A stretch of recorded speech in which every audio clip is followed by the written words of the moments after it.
Irmãos, é uma alegria poder estarmos juntos, estudando a palavra do nosso Deus. Eu quero convidá-los a abrirem o texto que está em Tiago, capítulo 2, versículos 14 a 18, que é o texto básico desta noite. Nós estamos estudando a respeito da doutrina bíblica da justificação. Esse é o nosso tema que nós temos trabalhado. E hoje nós vamos falar do fruto da justificação, é o estudo de número 3, baseado em Tiago, capítulo 2, versículos 14 a 18. Esse é o tema que nós estaremos abordando nesta noite. Vamos lá fazer a leitura do texto que está em Tiago, capítulo 2, versículo de número 14 a 18. E diz assim: meus irmãos, que aproveita se alguém disser que tem fé e não tiver as obras, porventura a fé pode salvá-lo? E se o irmão ou a irmã estiverem nus e tiverem falta de mantimento cotidiano, e algum de vós lhes disser: ide em paz, aquentai-vos e fartai-vos, e não lhes derdes as coisas necessárias para o corpo, que proveito virá daí? Assim também a fé, se não tiver obras, é morta em si mesma. Mas dirá alguém: tu tens a fé e eu tenho as obras. Mostra-me a tua fé sem as tuas obras, e eu te mostrarei a minha fé pelas minhas obras. Vamos orar mais uma vez? Pai, pedimos que o Senhor nos ilumine para entendermos a tua palavra e compreendermos o teu propósito para as nossas vidas. Alimenta-nos, ó Deus, com a tua verdade, e que o teu Espírito, que é o autor das Escrituras, possa nos iluminar e nos fazer compreender a tua verdade. É no nome de Jesus que nós oramos. Amém.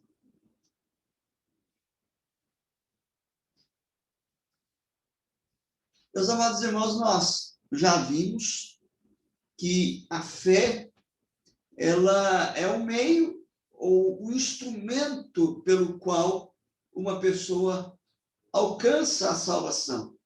Então, nós temos falado e temos enfatizado que o cristão ele é justificado diante de Deus pela fé. Na semana passada, no estudo anterior, nós pudemos observar e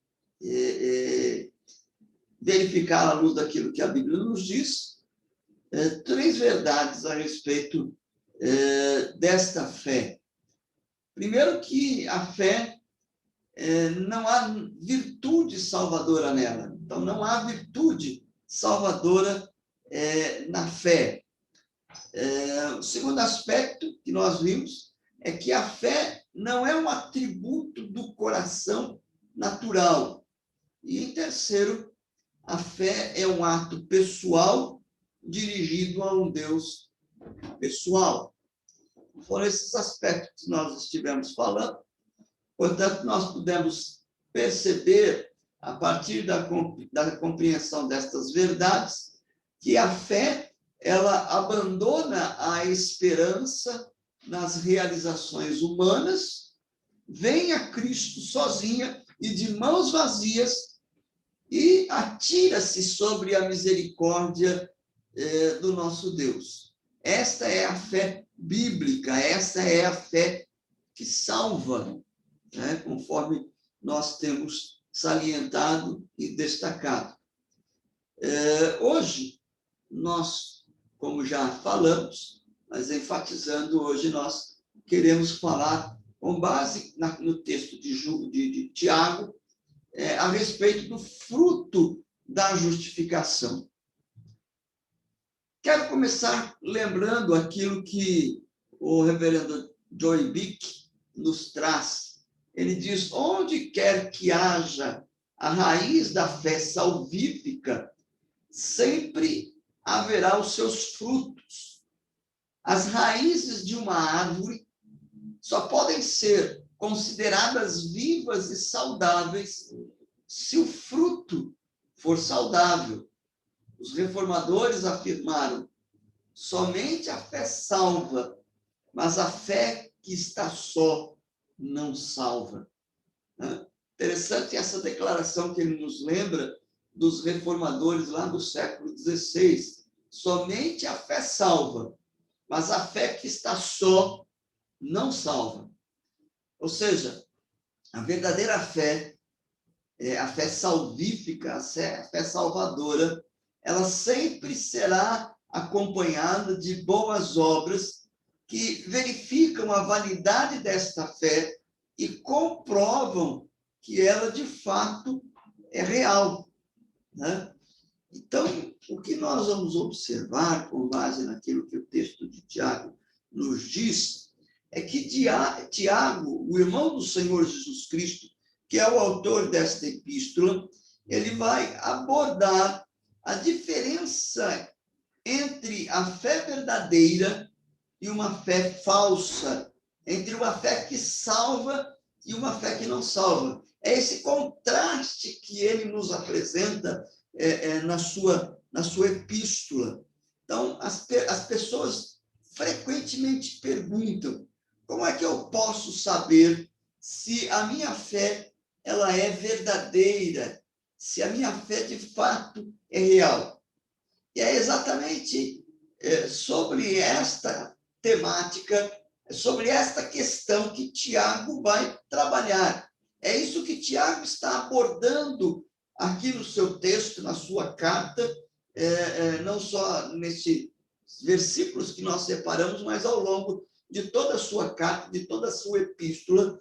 Tiago trata de apontar-nos para que a gente saiba identificar se a nossa fé é verdadeiramente uma fé real. Na verdade, se nós observarmos toda a epístola, toda a carta de Tiago está preocupada com uma religião pura e imaculada, conforme ele nos traz lá no capítulo 1, versículo de número 27. Então, vejam só.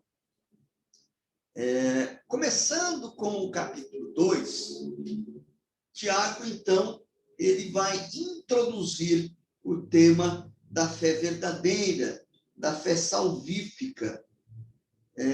Ele vai perguntar: meus irmãos, que aproveita se alguém disser que tem fé e não tiver as obras? Porventura a fé pode salvá-lo? Então, Tiago, ele vai reconhecer como é fácil alguém simplesmente dizer que tem fé, né? Então, isso é muito comum, né? Muitas pessoas que nós convivemos e falamos, geralmente elas dizem: olha, eu creio, eu tenho fé, eu sou uma pessoa de fé. E isso é muito simples e é muito fácil dizer: Senhor, Senhor. É tão fácil dizer e reconhecer Jesus como Senhor, como é fácil fazer uma profissão de fé dizendo que crê, né? Como é fácil, às vezes, a gente ouvir as pessoas dizendo: sim, eu tenho fé em Jesus.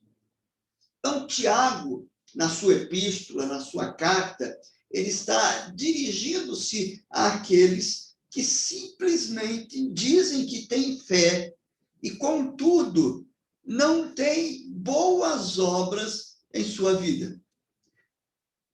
Então, Tiago, ele vai observar que há pessoas que com facilidade afirmam crer em Cristo Jesus, mas que no dia a dia, na sua postura, na sua conduta, nas suas atitudes, não demonstram a fé em Cristo Jesus. Então, a questão que ele vai levantar é: essa fé que vocês dizem ter, mas que não tem consequências, que não produz nenhum efeito, que não traz nenhum resultado na vida de vocês, esta fé pode salvá-los? esta fé é verdadeira.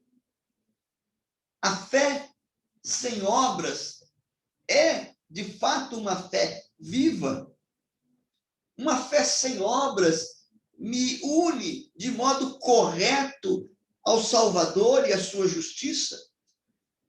Então, nós vamos verificar que, ao longo da sua carta, Tiago vai responder estas questões. E a resposta que ele nos traz, e que ele deixa muito claro, que a fé sem obras é uma fé falsa. Ou, como disse o Steve Lawson, outro pregador contemporâneo, a profissão de fé que vem desacompanhada de boas obras revela um coração não convertido. Palavras de Stephen Lawson, um pregador contemporâneo, são palavras fortes, duras de ouvir. Ele vai dizer: a profissão de fé que vem desacompanhada de boas obras revela um coração não convertido. Então, nós observamos, quando nós olhamos para este texto, e eu quero, nesta noite, destacar dois aspectos que decorrem da leitura do texto de Tiago, capítulo 2, versículos 14 a 18. A primeira destas verdades é esta: palavras vazias evidenciam uma fé morta. Palavras vazias evidenciam uma fé morta. Então, vejam só, aquilo que Jesus, ou Tiago, diz na sua carta, está muito claro. Ele diz assim: e se o irmão ou a irmã estiverem nus e tiverem falta de mantimento cotidiano, e algum de vós lhes disser: ide em paz, aquentai-vos e fartai-vos, e não lhes derdes as coisas necessárias para o corpo, que proveito virá daí? Então, vejam só, é alguém que, vendo a necessidade do seu irmão, vendo a necessidade do outro, que às vezes pode ser não necessariamente o seu irmão, mas que não move um dedo em prol da necessidade do outro. Simplesmente diz: olha, Deus te abençoe, que você tenha fartura, que você tenha como se aquentar, né? Ou se aquecer, e simplesmente despede sem fazer nada em relação à situação do seu próximo, do seu irmão, daquele que ele conhece. Então, nós vamos verificar que são palavras vazias que emergem de uma fé morta, que não tem obras como as do samaritano, que se movem para ajudar um irmão ou a irmã que está em extrema necessidade. Jesus conta justamente esta parábola, a parábola do bom samaritano, para mexer justamente com a religiosidade judaica, e aí ele vai colocar um samaritano, a quem os judeus não consideravam, porque era um judeu híbrido samaritano, era um judeu que havia se misturado com o gentio, e por isso os judeus não o reconheciam como parte do povo de Deus. E Jesus vai dizer: olha, vocês que são religiosos não atuam, no entanto, o samaritano, o que vai demonstrar que, de fato, o samaritano era mais crente do que aqueles religiosos judaicos do seu contexto, né? Então, aquele que diz crer, mas que não move-se em favor daquele que é carente e necessitado, essa pessoa ela pode até falar sobre a fé, mas se não há ação, se não há um mover em prol da necessidade do outro, não é uma fé real. Então, para que serve você dizer que tem fé se ela não está ativa? Então, nós vamos verificar que é possível proferir palavras Mas se não há obras para sustentá-las, trata-se apenas de uma conversa religiosa vã. Algo que não produz nada e que não tem nenhum benefício na vida do outro. Então, nós vamos verificar que, quando age-se assim, há uma total desconexão entre aquilo que a pessoa diz e aquilo que ela faz. Então, há uma desconexão entre a boca e as mãos, entre aquilo que ela diz e aquilo que ela faz. E o versículo 17 de Tiago diz assim também a fé, se não tiver obras, por si só está morta, né? Então, aqui, ó, por si só, essa fé que não se faz acompanhar de obras, que não é evidenciada, que não é demonstrada, ela está morta. Então, esta fé, ela não é fé. Então, qualquer que seja a profissão de fé que uma pessoa faça, é uma profissão morta. Qualquer que seja o testemunho que esta pessoa dê, é um testemunho morto. Por quê? Não há realidade viva quanto à sua afirmação sobre ter fé.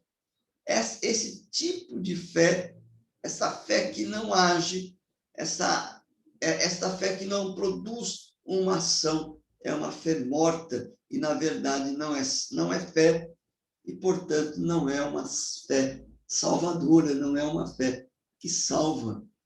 Então, a primeira verdade que Tiago deixa bastante claro no texto é que palavras vazias, elas evidenciam uma fé morta, né? Isto nos deve incomodar para que nós possamos avaliar a nossa conduta, como é que tem sido a nossa religiosidade, que tipo de fé, de fato, nós temos evidenciado. Será que há um divórcio entre aquilo que nós cremos e aquilo que nós vivemos? É impossível abraçarmos a fé sem que esta fé traga efeitos ou produza consequências na nossa vida, na nossa maneira de pensar, na nossa maneira de agir, na nossa maneira de viver. Então, que Deus nos livre de falarmos daquilo que não vivemos, de professarmos palavras que sejam vazias e que apontam para uma fé falsa, uma fé que não salva, uma fé que é morta. A segunda coisa que nós devemos observar a partir da leitura do texto de Tiago é que as obras realmente importam. Então, veja só, o Senhor Jesus, ele vai nos advertir, dizendo, nem todo o que diz Senhor, Senhor, entrará no reino dos céus, mas aquele que faz a vontade do meu Pai, que está nos céus. Está lá em Mateus capítulo 7, versículo 21. A mensagem que o Senhor Jesus Cristo nos traz, ela é uma mensagem extremamente objetiva, ela é muito clara. Ele vai dizer e vai nos mostrar que é possível evidenciar uma fé que não salva, que não nos leva a entrar no reino de Deus. Então, ele está dizendo que existem pessoas que estão no meio cristão, no convívio da igreja, pessoas que se declaram ser, de fato, pessoas de fé, mas que não são salvos, e que não entrarão, e que não herdarão o reino de Deus. Se nós acreditarmos que ser cristão é apenas uma questão de acreditarmos intelectualmente em certas doutrinas, isto vai nos levar a acreditar que aquilo que nós fazemos, o nosso comportamento, a nossa conduta, não tem importância nenhuma.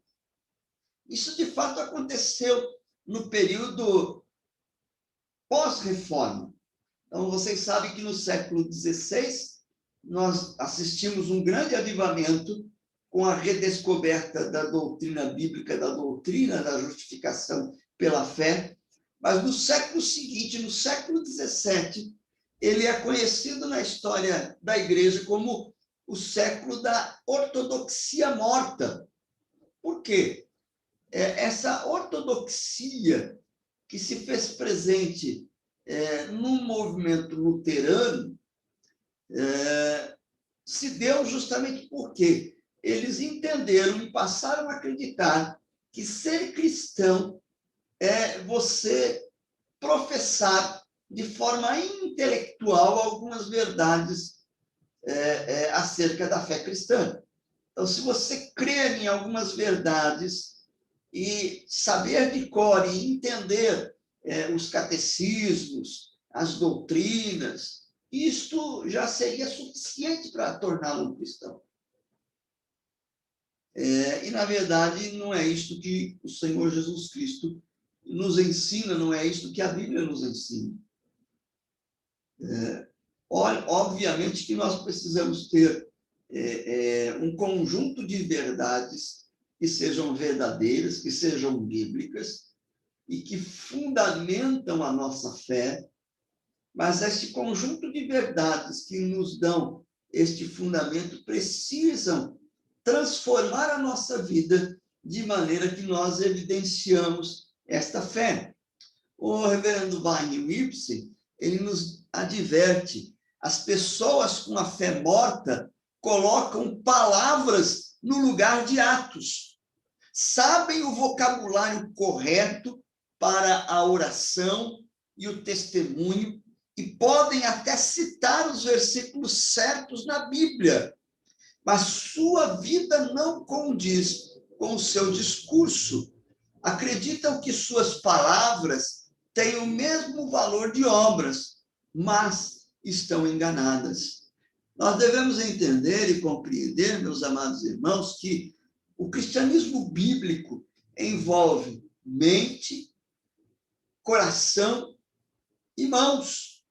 Isto é, envolve o entendimento das verdades cristãs. Eu preciso, de fato, ter essa compreensão, o entendimento do ensino da verdade bíblica, bem como o desejo intenso de vivenciar estas verdades, resultando numa vida que é coerente com aquilo com a fé professada.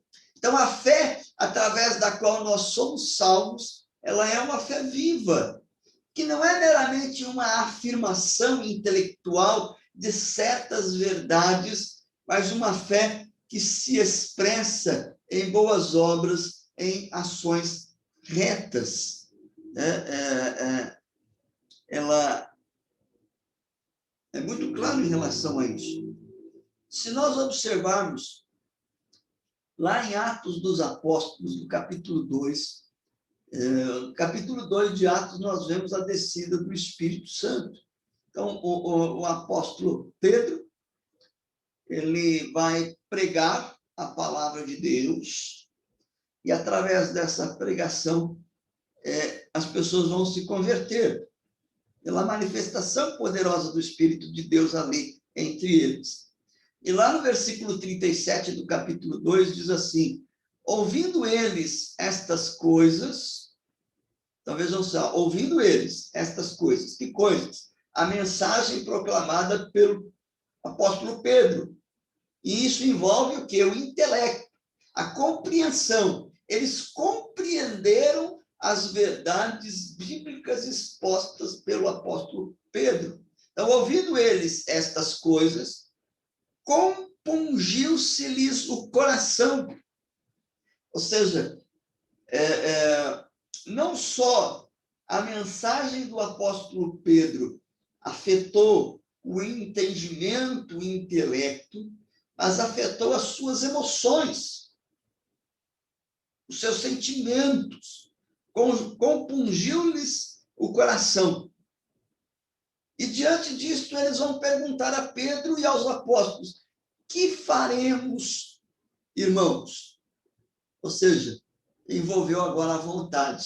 Então, percebam como que a mensagem do evangelho, a mensagem bíblica, a mensagem do cristianismo, desta justiça que Deus outorga na vida do crente, é algo que afeta a mente, afeta o coração e produz resultados nas nossas ações, nas nossas mãos, de maneira que nós somos transformados como um todo.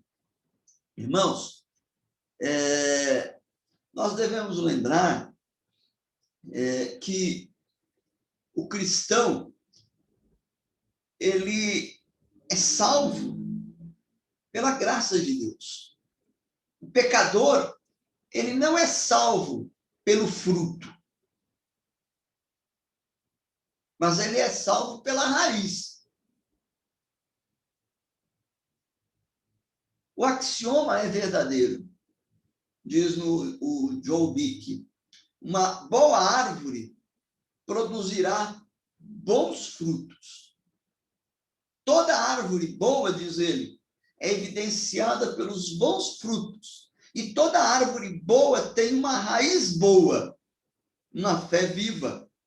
Tiago está tratando da diferença entre alguém que meramente diz ter a fé e afirma ser cristão, mas não o é, e outra pessoa que afirma ser cristão e realmente o é. A verdadeira diferença está abaixo da superfície. Se uma fé viva está ou não no coração, vai depender da evidência do fruto, da frutificação. Portanto, a justiça de Deus, que é outorgada na vida do crente e que produz uma nova vida, e que produz a reconciliação com Deus, e produz um novo nascimento, esta justiça aplicada no nosso coração, ela tem que se frutificar, ela tem que evidenciar, ela tem que ser demonstrada através do nosso viver. E é interessante aquilo que Paulo nos diz quando ele escreve aos Efésios. Efésios capítulo 2, versículos 8, 9 e 10, que é um texto bem conhecido dos irmãos, que diz assim, o seguinte: porque pela graça sois salvos, mediante a fé, e isto não vem de vós, é dom de Deus. Aqui ele deixa bem claro a justiça que é outorgada, que é graciosamente aplicada, imputada na vida do homem pecador. É um dom de Deus, tanto a fé quanto a graça, não de obras, para que ninguém se glorie. Ninguém é salvo por causa do fruto que produz. Pois somos feituras dele, criados em Cristo Jesus para boas obras, as quais Deus de antemão preparou para que andássemos nela. Então, nós fomos criados em Cristo Jesus para boas obras. A finalidade desta transformação de Cristo em nossas vidas, desta justiça imputada sobre nós, é uma vida frutífera, é uma vida onde se evidencia as boas obras da graça de Deus operada no nosso coração. Estas boas obras não manifestam a graça, mas a graça que nos foi dada revela-se e evidencia-se pelos frutos que nós demonstramos. E verdadeiramente nós, irmãos, possamos evidenciar uma vida transformada, uma vida justificada pelo poder e pela ação graciosa do Espírito Santo nas nossas vidas e que, através dos nossos frutos, possamos glorificar a Deus por meio de uma vida santa e consagração, de realização de boas obras. Que Deus assim nos abençoe. Nós vamos, neste instante, nos dirigir a Deus em oração. Vou convidar o presbítero Francisco que nos dirija a Deus em oração. Santo e eterno Deus e Pai, mais uma vez estamos diante de Ti, Senhor, com os nossos corações alegres, Deus. Nosso pensamento, Deus, voltado para o autor e consumador da fé, que é Cristo Jesus. Nesse momento, Deus, quero te agradecer por esse estudo que teve nessa noite, Deus, que Tu esteja abençoando, Deus, o nosso pastor, Senhor, abençoando, Deus, cada irmão que participou, Senhor, desse estudo nessa noite, Pai. Mais uma vez, Pai querido, quero te lembrar, Senhor, que nosso cunhado, Deus, a nossa cunhada, Senhor, está no hospital, Senhor, que esteja controlando, Deus. Afoga, Senhor, nosso Deus, aquele grupo de para que ele seja recuperado, Pai, nesse dia, Pai. Louvamos, Deus, mais uma vez por esse trabalho que o Senhor está trazendo nessa segunda-feira, Senhor, trabalho abençoado, Pai. Louvamos por isso, já te agradecemos, em nome do Senhor Jesus. Amém. Deus abençoe a vida de todos os irmãos. Sempre bom poder estudar a palavra de Deus, que Deus nos dê graça para aplicarmos aquilo que temos aprendido em nossas vidas.